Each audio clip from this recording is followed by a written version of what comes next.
Our guest today has had quite a month. He got Antonio Brown suspended for 3 games. He got Urban Meyer fired. Rick Stroud of the Tampa Bay Times, I brought you on for one reason and one reason only. I'm telling you this. Stay the hell out of my backyard. Welcome in. How are you? Yeah, the Miami Dolphins are not inviting me down there. I don't know why. Florio is nervous. Well, it's been an eventful month for you, and congratulations on all the great work and the great reporting. Reporting that was vindicated. I know you took a lot of heat from some for the Antonio Brown report, and it was right. And the Josh Lambo reporting, not that you had as many people upset with you over that. It was more of ding dong, the witch is dead when it came to Josh Lambo and the aftermath of it.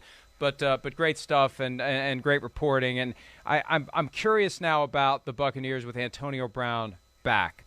What is the overall vibe of Brown, his return? Is he chagrined? Is he contrite? And do they plug him straight back in to the roster?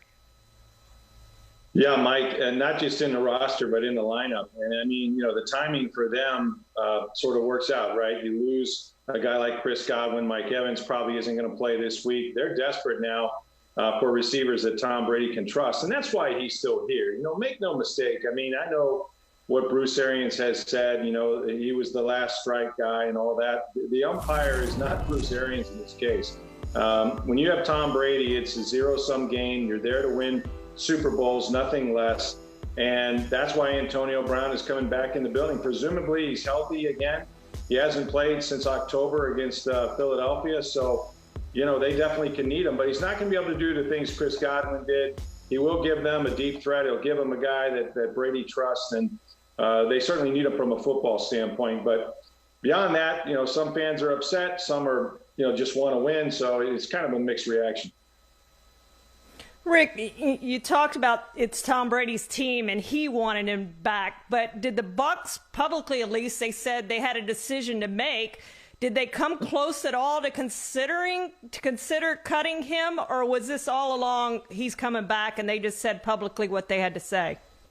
Yeah, I think it was more just, why are we dealing with this now? Let's kick the can down the road. I mean, there was 3 weeks where presumably Antonio Brown could find more trouble, right? One of the things he did, and I don't know that there was a condition on this, but he settled with Steven Ruiz, the chef that he owed $10,000 to. We don't know the amount, but that settlement was reached. So there might have been some boxes he needed to check, but from what I understand, he was rehabbing. He was getting himself back in shape. He was in the building quite a bit, which is different from the old days when you were suspended. You had to go away, but he had an injury.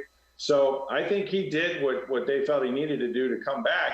And like I said, I never doubted. I didn't think there was any question. The time to suspend him or the time to cut him would have been, when they found out he used a fake vax card. If that's not going to do it, I think people also forget that this was a fairly serious situation. I mean, he got COVID week 2, which means he was in there with vaccinated people, pretending to be vaccinated.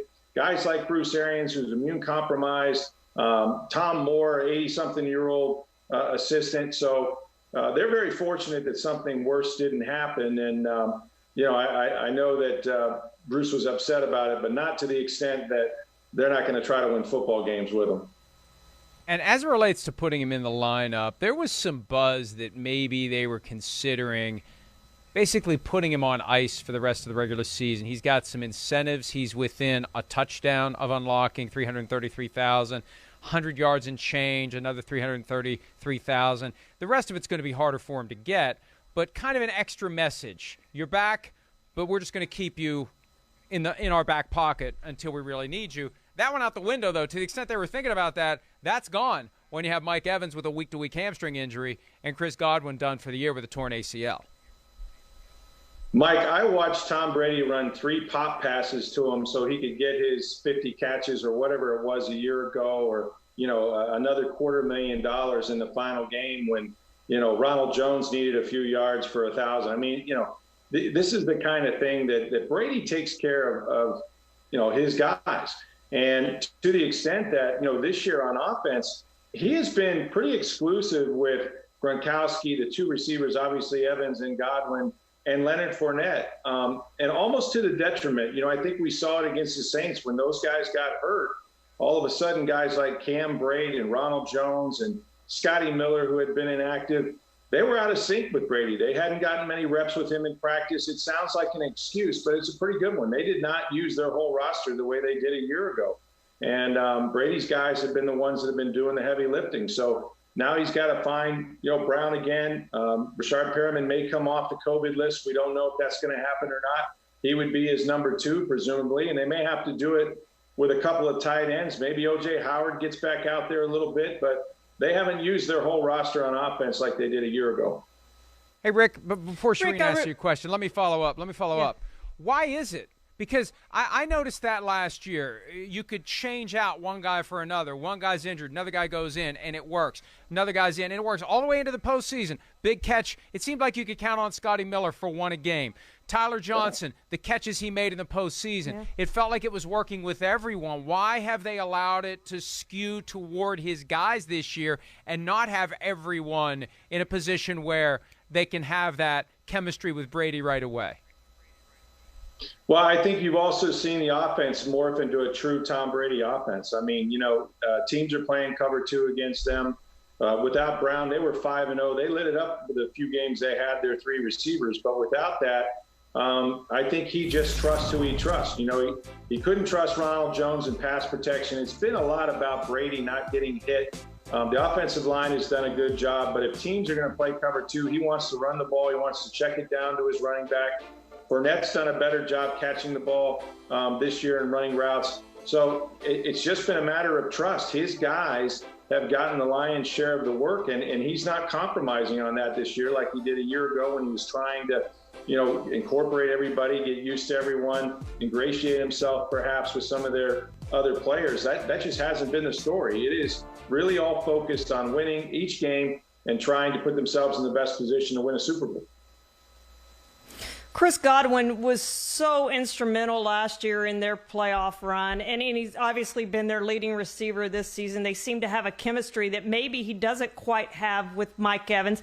Even with AB coming back, Rick, how much are they going to miss Chris Godwin, and can they repeat without him? Charean, it's going to be impossible to replace him from this stance.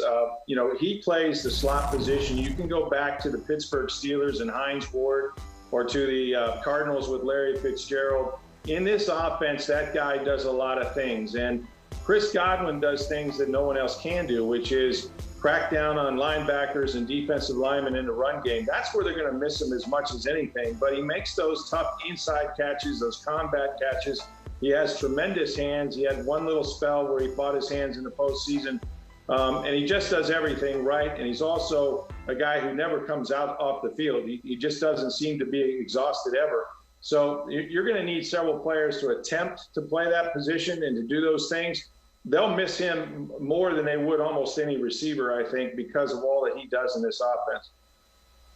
Hey, Rick, there has been plenty of talk about Tom Brady not running the ball as much as we've seen him run, specifically not take the hits. There's been some speculation that some of those hits have maybe dinged him up. And we know last year they're not bashful about hiding injuries. Is there a concern, given the things you see, the things you've noticed, the things you've heard, that maybe he's breaking down a little bit this far into the season? There may be some dings that they're not going to tell us about, that he gets treated by Alex Guerrero off the book so they don't even know he's injured. Anything like that for us to be concerned about in this 44-year and 4-month-old body?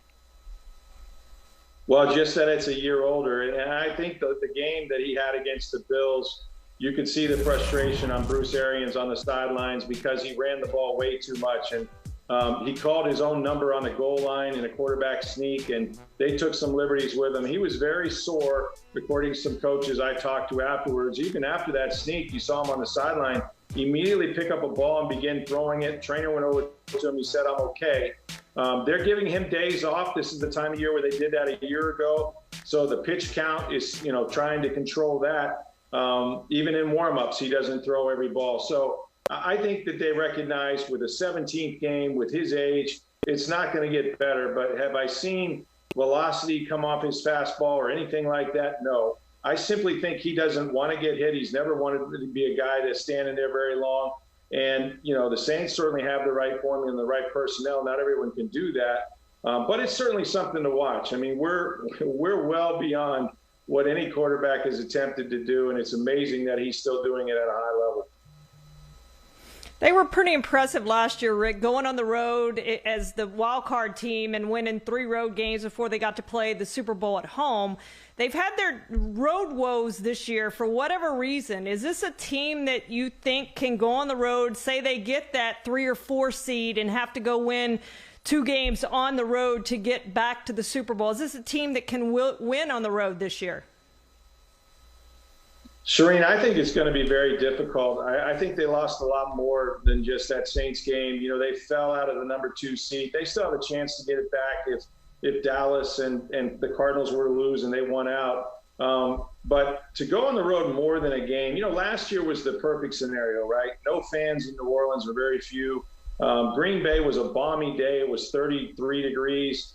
They were loud, but it wasn't a full Lambeau field. They may have to go back through there. And so in a one-game situation with the pressure on the Packers, that would just be what it is. But if they only get to host a single playoff game, if you go through Tom Brady's career, when he's won a Super Bowl and gotten back the next year, most of the time he's gotten to the championship game, but many times he hosted that, or at least he had a couple playoff games at home.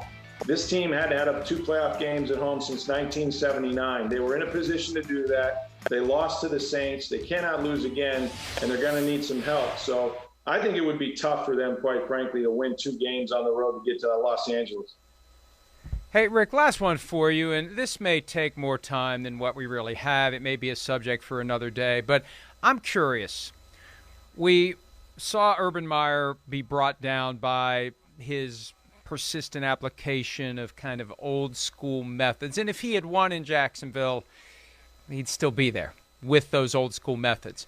We saw Bill Belichick over the weekend apologize for how he dealt with the media. There's always been kind of a subtle mistreatment. You could argue it's a little bullying. And that's what football coaches have always done. There's always been an element of verbal abuse.